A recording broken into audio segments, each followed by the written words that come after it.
Good evening, all. Today I am going to present a topic uh, about penetrating aortic ulcers. So, penetrating aortic ulcers indicates a severely diseased aorta. First, penetrating aortic ulcer indicates a severely diseased aorta, and it is rare among the abdomen aortic syndromes. It comprises penetrating aortic ulcer, intramural hematoma, and aortic dissections. So it comprises only 2 to 3% of abdomen aortic syndromes. And Shinan was the first to describe penetrating aortic ulcers. Its pathophysiology, when we say penetrating aortic ulcer, means it's a focal ulcerative lesion which penetrates the internal elastic lamina of vessel wall. And its etiology is not clearly defined, but around 53% are associated with atherosclerosis or atheroma etiology. And regardless of etiology, most penetrating aortic ulcers regress with endovascular or conservative management. Most often, we won't get histological diagnosis. So etiology is not clearly defined. So up to 80% of penetrating aortic ulcers may have an associated intramural hematoma within the medial layer of aortic wall. These ulcers can be longitudinal or circumferential in nature. And penetrating aortic can degenerate into pseudoaneurysms and saccular aneurysms with adventitial expansion. So incidence of penetrating aortic ulcer, it's 2 to 8. Age of presentation is 7th to 8th decade. It's typically old age presentation. And also with patients with comorbidities like patient smoking history and coronary heart disease and COPD and persistent hypertension, these patients have more risk. And most commonly penetrating aortic ulcers involve descending thoracic aorta, around 68% of incidence in descending thoracic aorta. And clinical presentation, so thoracic penetrating aortic ulcers mostly symptomatic, and in abdomen penetrating aortic ulcers are mostly asymptomatic in nature. So symptom wise, pain is the most common symptom, usually pain in the upper back or subscapular pain or low back pain or abdomen pain in case of abdomen PAU.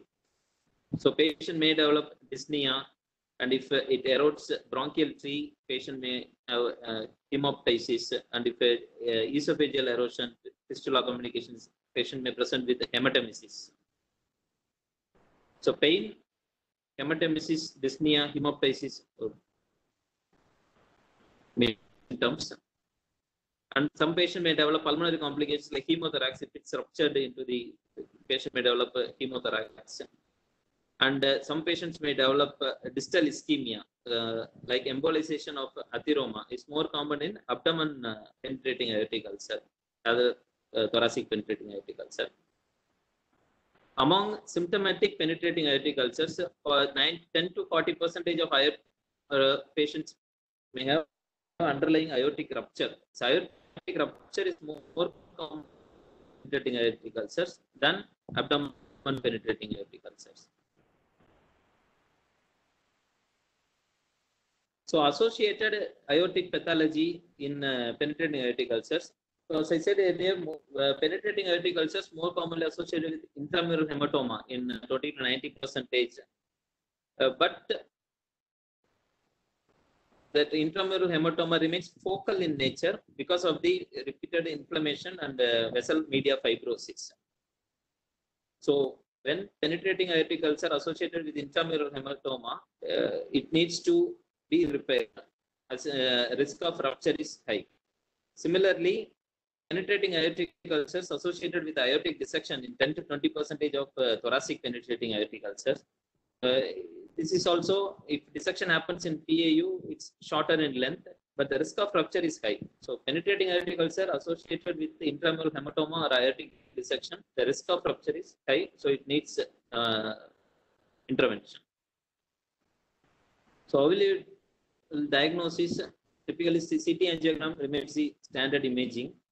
So in CT angiogram, we can accurately visualize penetrating aortic ulcers like aortic wall enhancement, thrombosed intramural hematoma external to the calcified intima, or contrast extravasation through the ulcer, the absence of double lumen, thrombosed pseudoaneurysm, or transmural rupture, all can see in CT angiogram.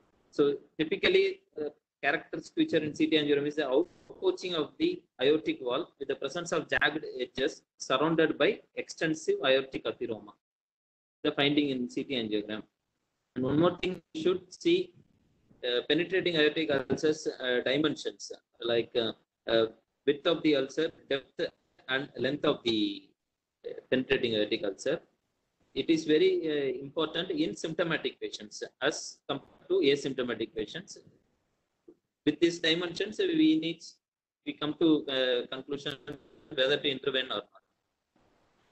So this is the CT angiogram, thoracic aortogram of the penetrating aortic ulcer. The first image shows ulcer crater in the distal descending thoracic aorta. Only ulcer is there.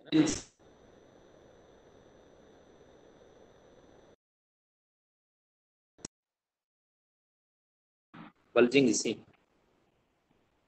1 second, sir.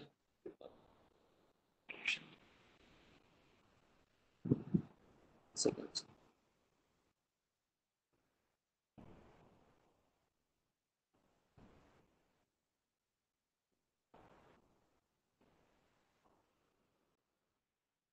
Go ahead, Raghu. Hello.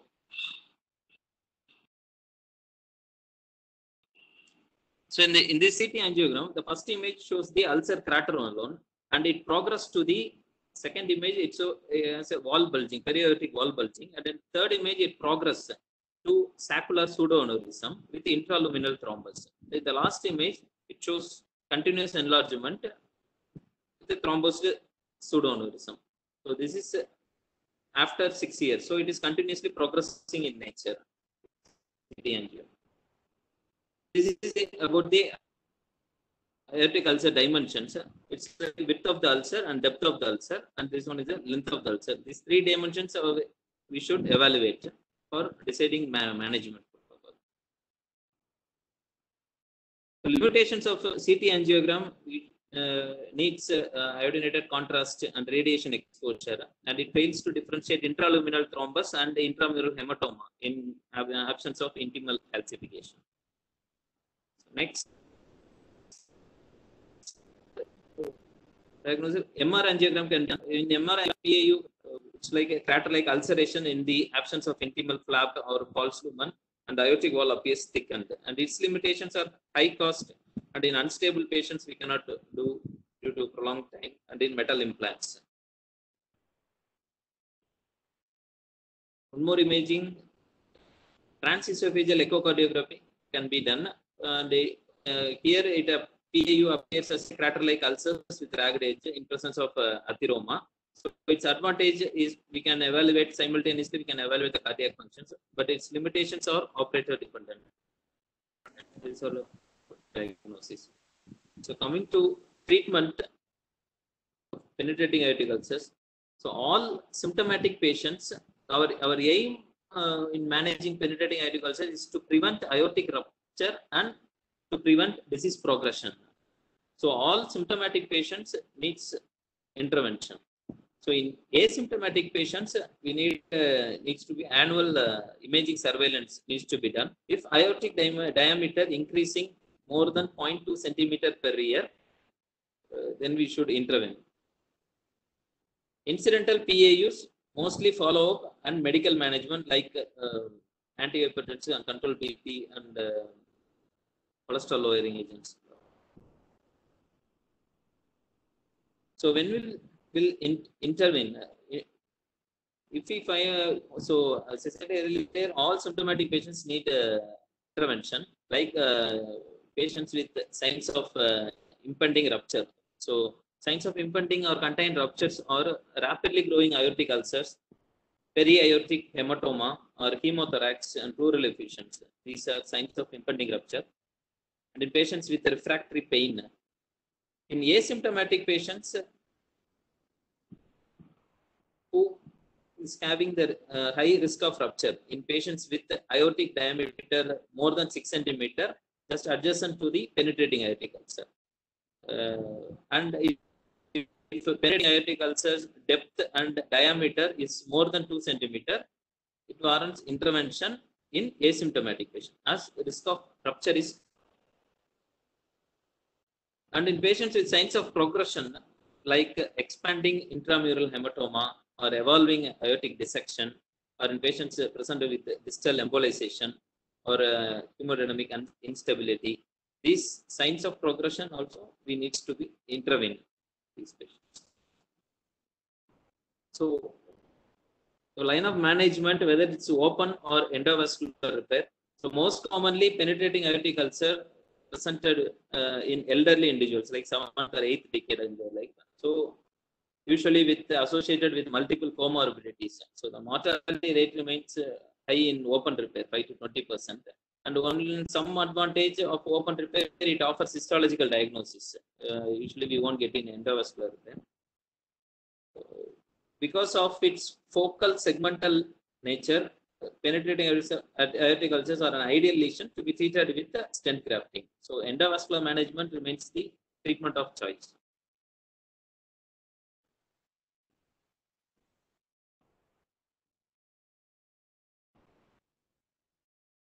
So successful penetrating aortic ulcer exclusion means stent grafting should cover the PAU 2 centimeter proximal and distal of PAU of a healthy aortic segment. So we should avoid balloon dilatation in the region of penetrating aortic ulcer because the device erosion into aortic wall will happen. And successful endovascular repair means or post procedure imaging should show lesion regression or thrombosis, and patient will be symptomatically better after graft placement. And complications, so most common perioperative complications include in all aortic cases like myocardial infarction, cerebrovascular accidents, pulmonary complications, renal failure, sepsis, multi-organ failure.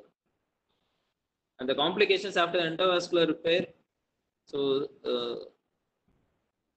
stent grafting includes endoleaks and access-related complications and peripheral embolization and stent migration, stent fragmentation, infection, and PAU progression. These are all the complications after endovascular repair. Thank you, sir.